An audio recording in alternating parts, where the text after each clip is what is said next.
দর্শক যারা শুনছেন সবার প্রতি আন্তরিক কৃতজ্ঞতা। অনেক ঠান্ডা, সিলেটে অনেক ঠান্ডা, ঢাকাতেও ঠান্ডা, আর কিশোরগঞ্জে নাকি সবচেয়ে বেশি ঠান্ডা। তো বডিতে ময়েশ্চার ধরে রাখার জন্য এই ঠান্ডায় আপনার সেরা উপায় হতে পারে, অপশন হতে পারে লিলি হুইপচিয়া বডি ওয়াশ। বাংলাদেশের ক্রিকেট নিয়ে কথা বলতে চাই, এবং এই ক্রিকেট নিয়ে কথা বলতে গিয়ে 3 থেকে 4টা ক্যারেক্টারকে নিয়ে কথা বলতে হবে। আজকে যেই ম্যাচটা কিছুক্ষণ আগে হয়েছে, সেই ম্যাচে মুখোমুখি হয়েছিল রংপুর রাইডার্স, এবারের বিপিএল এর সবচেয়ে ডেকোরেটেড টিম, এবং তাদের মুখোমুখি হয়েছিল কমিটির টিম চট্টগ্রাম।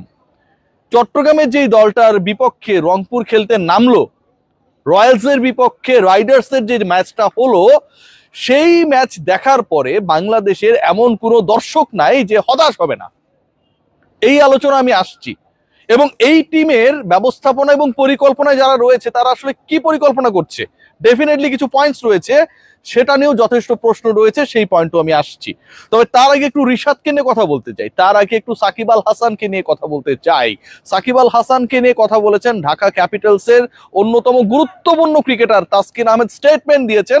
আমি সেই প্রশ্নটা করেছিলাম যে সাকিবের ক্ষেত্রে যে কোনো দল, ন্যাশনাল টিম হতে পারে, ফ্র্যাঞ্চাইজি ক্রিকেট হতে পারে, খেলার ক্ষেত্রে ফিটনেস কিছুই না। সাকিব আল হাসানের ক্ষেত্রে সাকিব আল হাসানের এক্সপেরিয়েন্স, অর্থাৎ তার অভিজ্ঞতা, তাকে এমন একটা জায়গায় নিয়ে গেছে যেটা এতটাই বিরল যে কোনো দল তাকে চাইতে পারে, চাইবে। এবং তাসকিন আহমেদ বলেছেন যে অনেকটা তিনি যেন অসহায়, কারণ বাংলাদেশের হয়ে এরকম একজন ক্রিকেটার যাকে যে কোনো দল চাইবে, তার ক্ষেত্রে কল নেয়ার সক্ষমতা তাসকিনের নেই, তার কন্ট্রোলে ব্যাপারটা নেই। তাসকিন খেলছেন ঢাকার হয়ে, এবং যাদের ব্র্যান্ডিং করলাম, এন্ডোর্সমেন্ট করলাম, সেই লিলি অরিক্স তারাও ঢাকা টিমের সাথে জড়িত।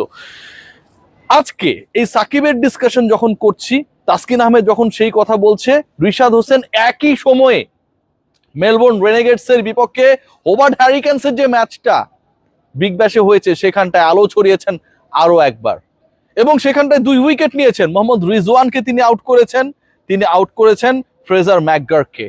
অর্থাৎ মেলবোর্ন রেনেগেডস এর নাম্বার 3 and 4, টপ অর্ডারের একজন, মিডল অর্ডারের একজন, এই দুজন ব্যাটারকে রিশাদ হোসেন আউট করেছেন। 4 ওভার বল করেছেন, 34 রান দিয়েছেন, 2 উইকেট নিয়েছেন। এটা হাই স্কোরিং ম্যাচ।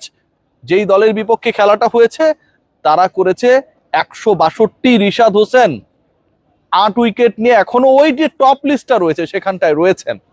রিশাদকে থ্যাঙ্কস দিতে হয় যে এরকম একটা গাটসি ডিসিশন নিয়েছেন not to play in the BPL.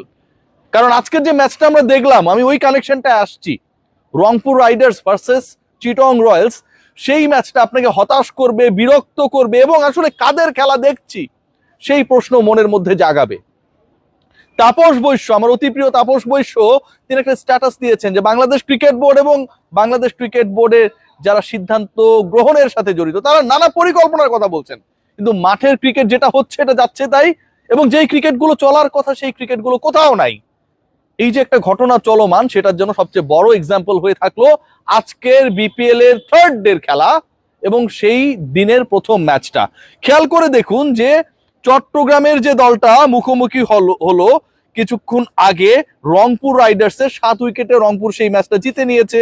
15 ওভারের মধ্যে 100 যে 2 রানের টার্গেট চেস করার কথা ছিল সেটা চেস করে ফেলেছে। এবং রংপুর ব্যাট করতে নেমে সবচেয়ে দারুণ ব্যাপার যদি হয় সেটা হচ্ছে লিটন কুমার দাস 31 বলে 47 রানে একটা ইনিংস খেলেছেন, স্ট্রাইক রেট 151, দারুণ খেলছিলেন, 50 কেন পেলেন না সেটা একটা আফসোসের কারণ হতে পারে। কিন্তু এর বাইরে এই রংপুরকে আটকানোর জন্য চট্টগ্রামের যে পরিকল্পনা, তাদের ব্যাটিং নিয়ে আসছি, সেটা আপনাকে ভাই হতাশ করবে। খেয়াল করে দেখুন তাদের বোলিং ইনিংসটা যদি খেয়াল করেন, সেখানটা আপনি দেখতে পাবেন সবচেয়ে ইন্টারেস্টিংলি সবচেয়ে বেশি রান, সবচেয়ে বেশি ইকোনমি মেনটেন করতে ব্যর্থ হওয়া বোলারের নাম হচ্ছে Mahmudul Hasan Joy. Mahmudul Hasan Joy, I am mentioning again our test opener, top order batter, number 4 এই ম্যাচে ব্যাট করছে চট্টগ্রামের হয়ে, খুব একটা রান করতে পারেনি। মাহমুদুল হাসান জয় তিনি 2 ওভার বল করেছেন, 30 রান দিয়েছেন, যার 1 ওভারেই দিয়েছেন 24। তিনি বোলিং এ এলেন, চট্টগ্রাম তাকে বোলিং এ এনেছে মুকিদুল ইসলাম মুগ্ধর আগে।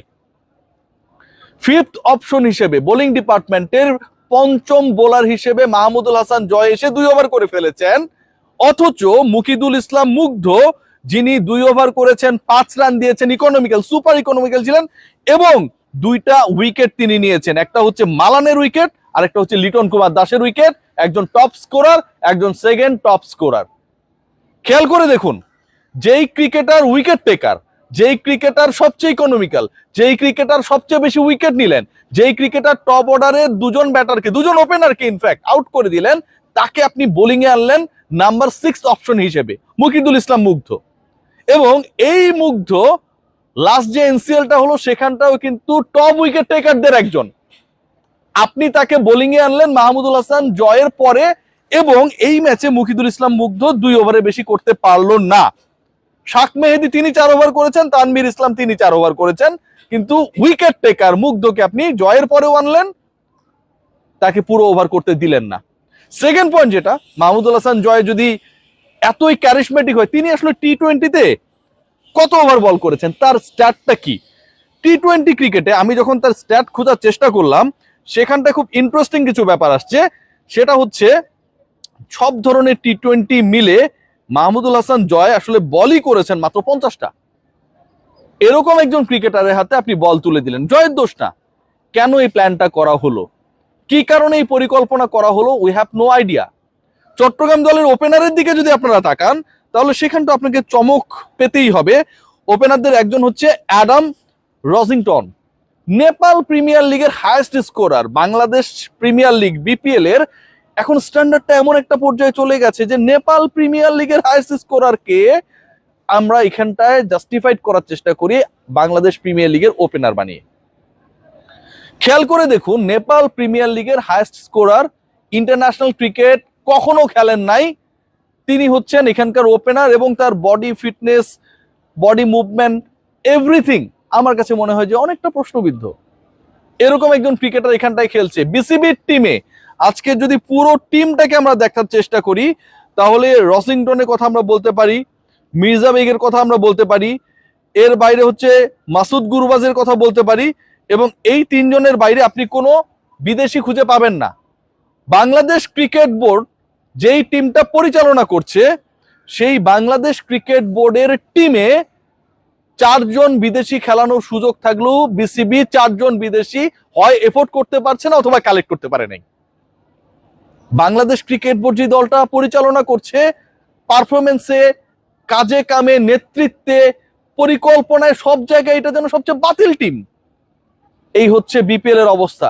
Good win for Rangpur Riders, good knock from Naim Sheikh. 195 strike রেটে ব্যাট করেছেন, 21 বলে 39 রান করেছেন, পিটিয়েছেন। লিটন কুমার দাস 47 করেছেন, 155 স্ট্রাইক রেটে ব্যাট করেছেন। But end of the day এই ব্যাটিং গুলো, এই পারফরমেন্স গুলো যখন আমরা বিশ্লেষণ করতে যাই, তখন কোনো একটা পার্টিকুলার দলের এতটা হতশ্রী অবস্থা আমাদেরকে হতাশ করে দেয়।